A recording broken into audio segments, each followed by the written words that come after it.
Shalom saudara pemirsa dimanapun saudara bisa mengikuti siaran Mesbah Keluarga ini. Mari kita berdoa sebelum kita membaca dan merenungkan firman Tuhan pada malam hari ini. Bapa di surga, Bapa dalam nama Tuhan Yesus, memberkatilah renungan firman Tuhan pada saat ini. Urapi pakai hamba-Mu dalam menjelaskannya.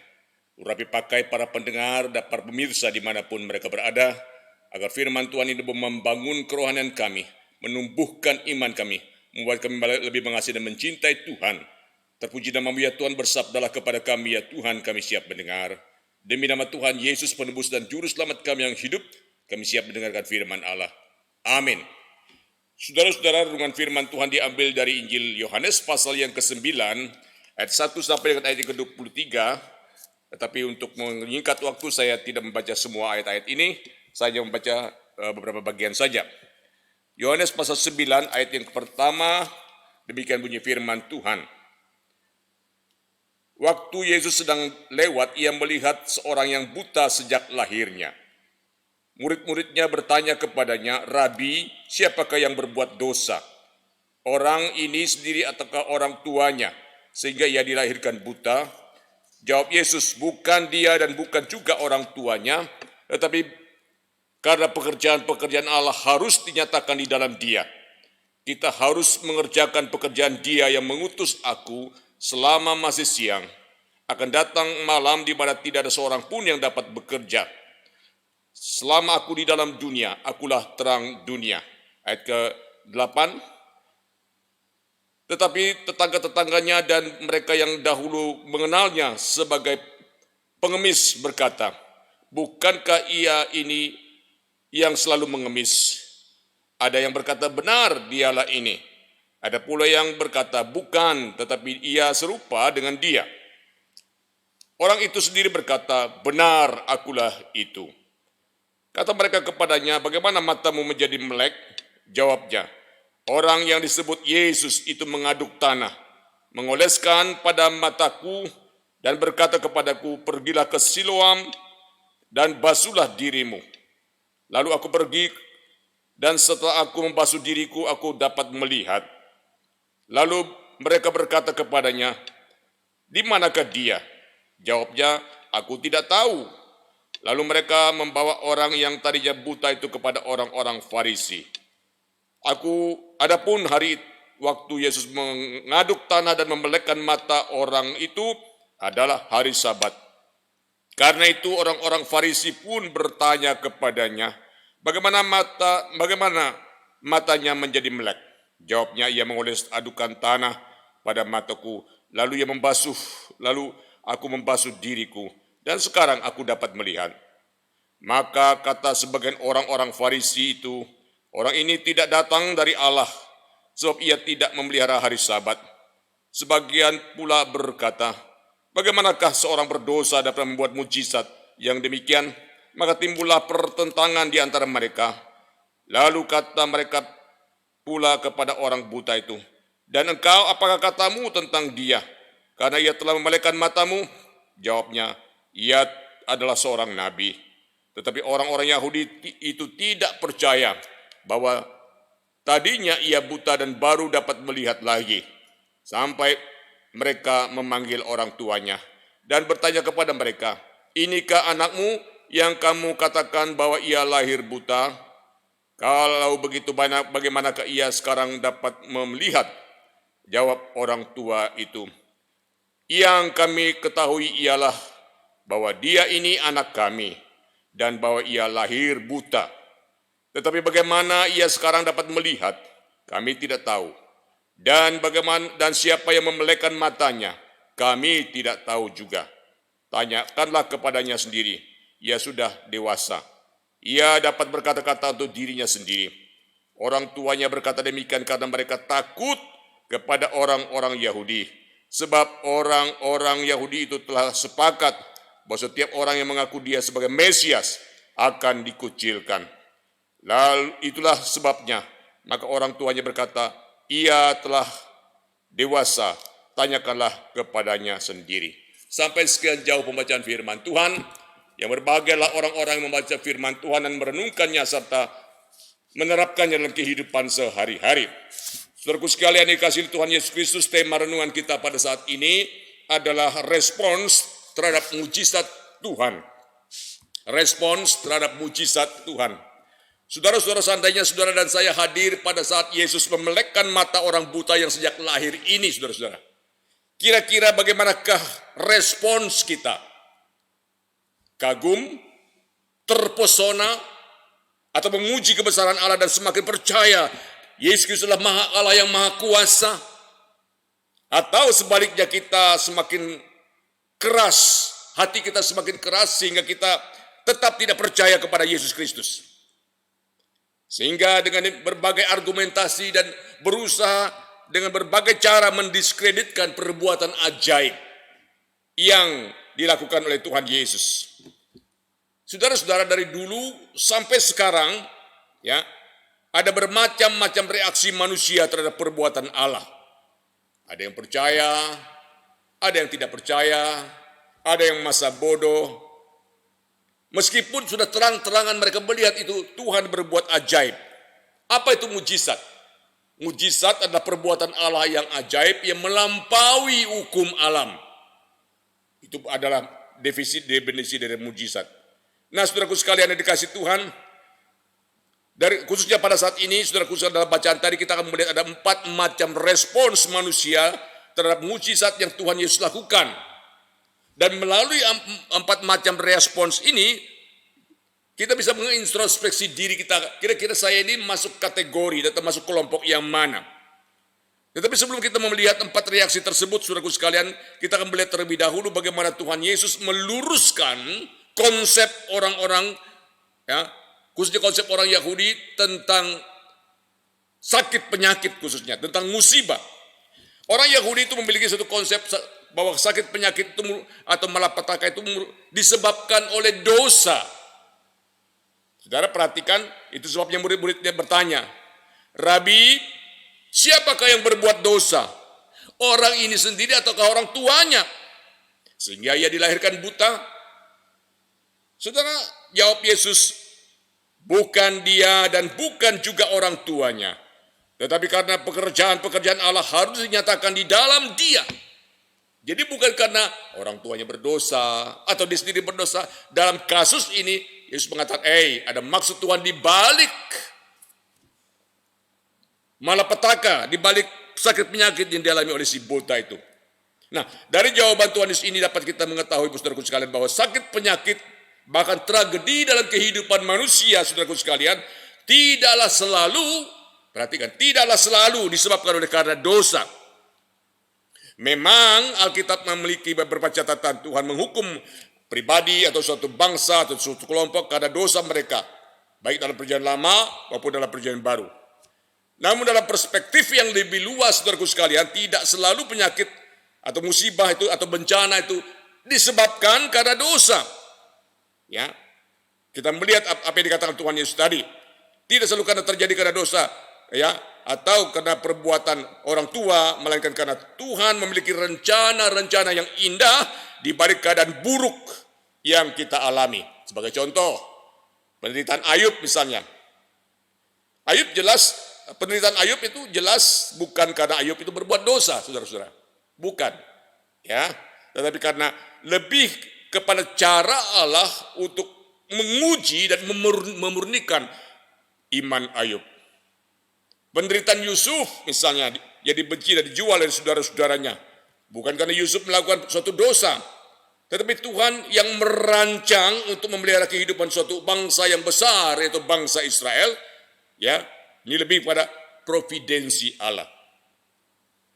Kemudian penderitaan Paulus yang ada duri dalam daging misalnya, menunjukkan ya bahwa cukuplah kasih karunia Tuhan sehingga Paulus sanggup menanggung duri dalam daging itu.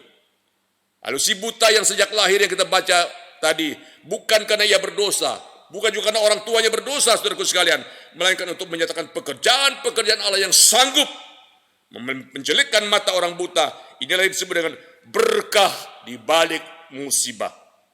Oleh karena itu, sikap kita seharusnya ketika mengalami musibah sebaiknya tidak bertanya, mengapa ini terjadi padaku? Perbuatan salah apakah yang sudah saya lakukan. Tetapi lebih baik kita memohon dan berdoa begini. Bila saya, berikanlah saya kekuatan dalam menghadapi kesulitan ini. Dan tolonglah saya dengan memiliki perspektif yang benar tentang apa yang terjadi ini. Seharusnya sedemikian. Nah, itu pun kita pun jangan menghakimi atau jangan menjadi hakim yang dengan cepat menghubung-hubungkan malapetaka yang dihadapi oleh seseorang itu dengan dosa. Bila kita melihat saudara kita mengalami suatu musibah, lebih baik kita menunjukkan simpati daripada menghakimi. Karena itu akan menyakiti dan menambah beratnya beban yang harus ia tanggung.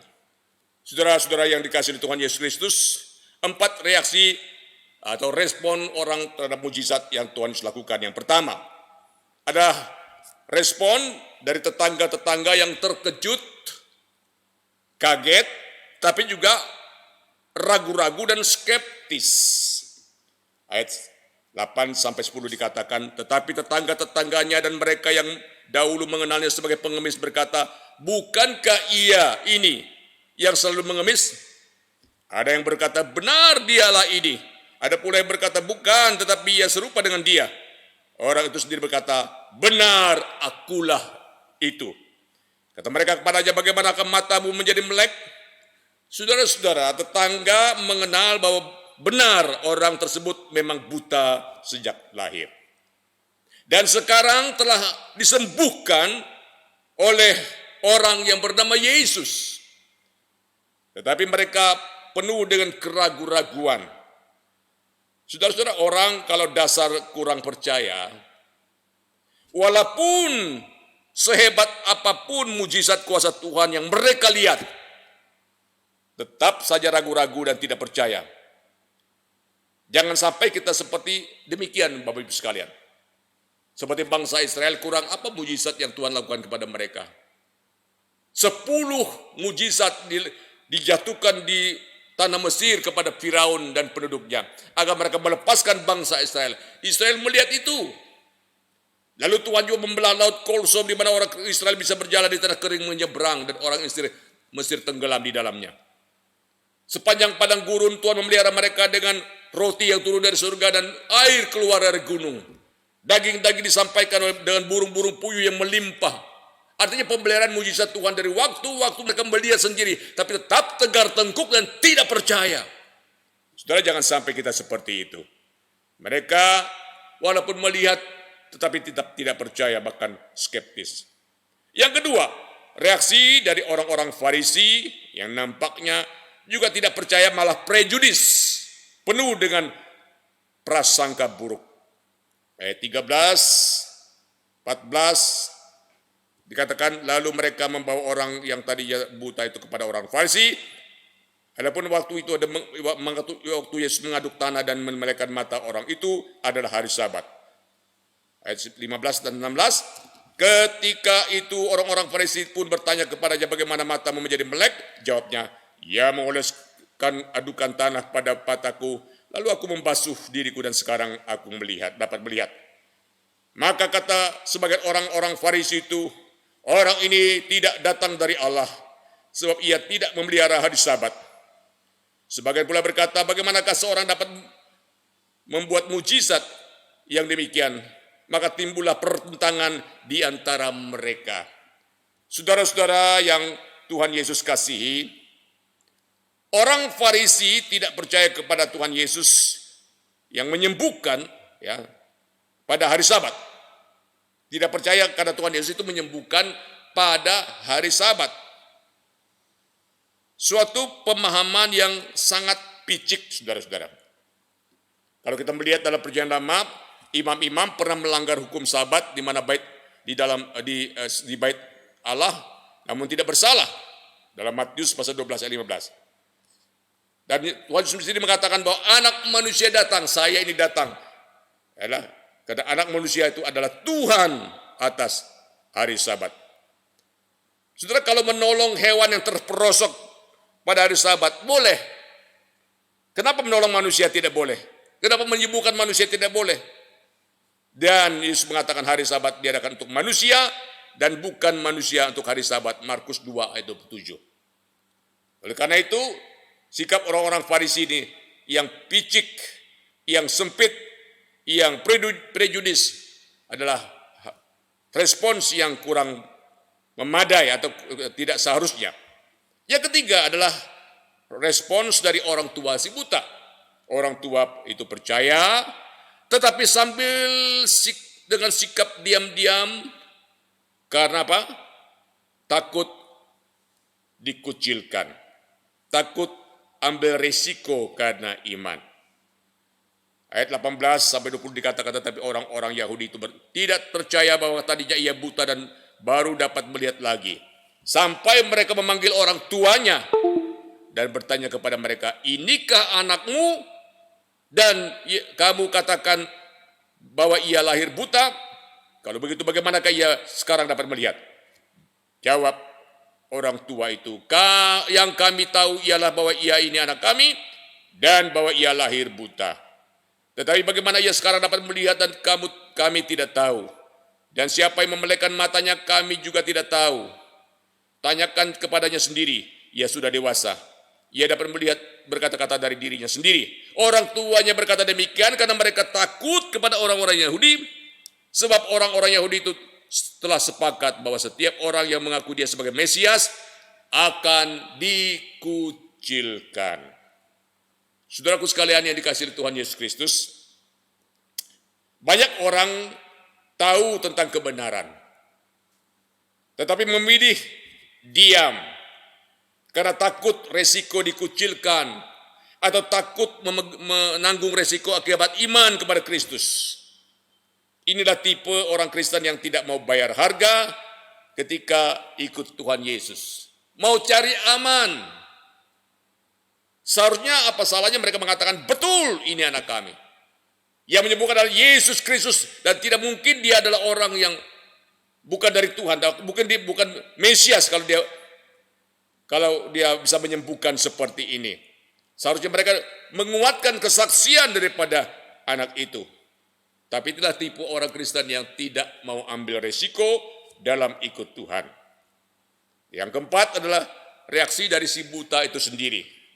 Orang yang disembuhkan secara sangat percaya kepada Yesus Kristus dan konsisten bertumbuh dalam imannya kepada Tuhan Yesus. Ayat 24, 25 dikatakan begini. Lalu mereka memanggil sekali lagi orang yang tadinya buta itu dan berkata kepadanya, katakanlah kebenaran di hadapan Allah. Kami tahu bahwa orang itu orang berdosa. Jawabnya, apakah orang itu orang berdosa? Aku tidak tahu. Tetapi satu hal aku tahu, yaitu bahwa aku tadinya buta dan sekarang dapat melihat. Kata mereka kepadanya, apakah yang dibuatnya kepadamu? Bagaimana ia memelekkan matamu? Jawabnya, telah kukatakan kepadamu dan kamu tidak mendengarnya. Mengapa kamu hendak mendengarkannya lagi? Barangkali kamu mau menjadi murid orang itu.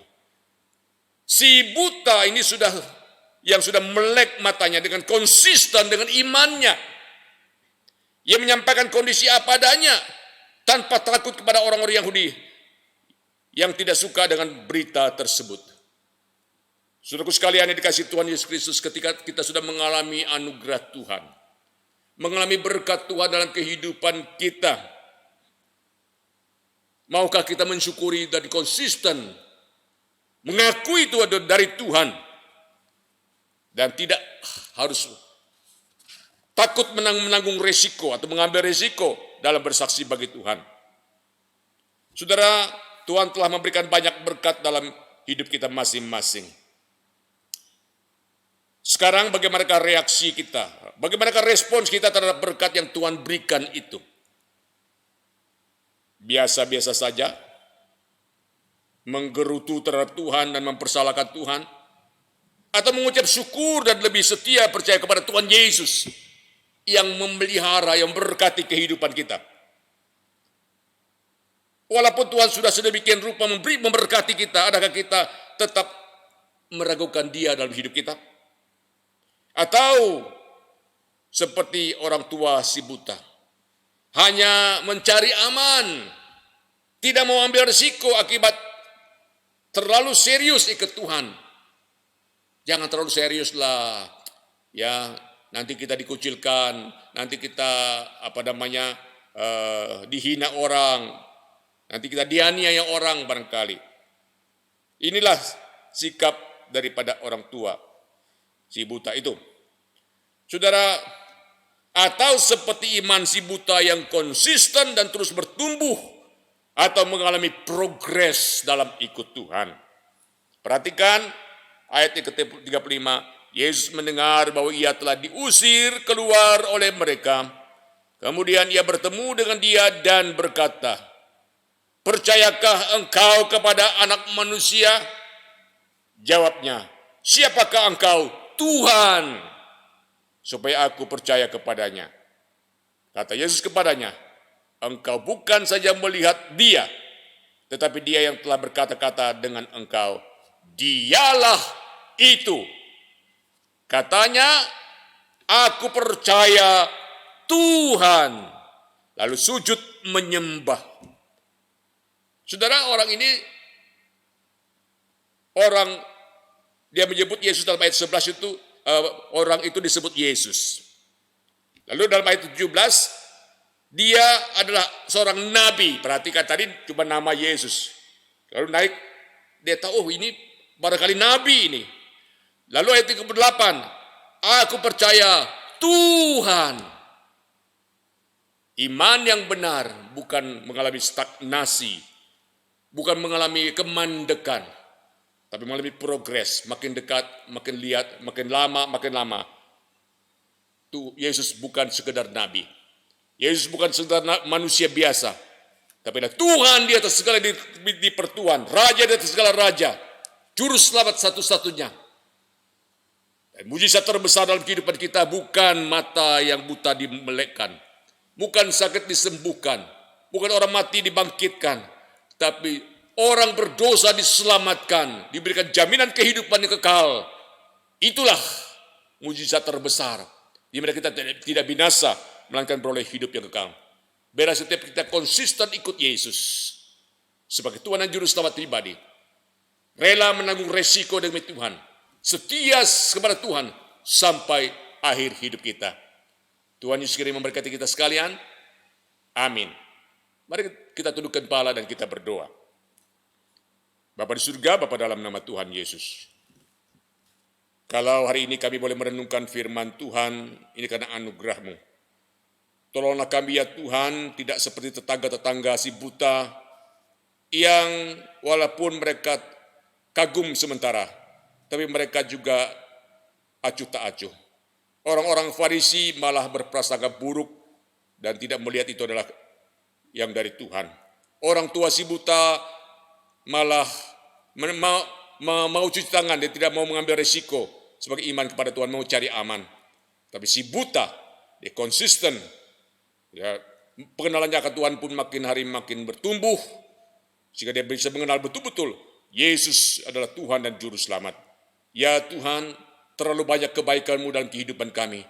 Di tengah-tengah kesulitan dan pandemi seperti ini, Tuhan tetap pelihara hidup kami. Tuhan tetap baik. Tuhan telah tetap melindungi kami dan memberkati kami. Dan tidak ada yang salah dari Tuhan. Oleh karena itu ya Tuhan, bela dalam kondisi apapun kami tetap setia percaya kepada Tuhan dan mau menjadi saksi Tuhan yang setia dan konsisten. Memberkati para pemirsa dimanapun mereka berada, terus menerapkan firman-Mu dalam kehidupan masing-masing. Demikian kami mengucap syukur atas firman Tuhan, demi nama Tuhan Yesus penebus dan Juru Selamat kami yang hidup. Amin. Sampai di sini perjumpaan kita pada Mesbah Keluarga kali ini ya, saudaraku pendengar yang dikasihi Tuhan Yesus Kristus. Berjumpa kembali pada Mesbah Keluarga yang akan datang. Tuhan Yesus memberkati. Amin.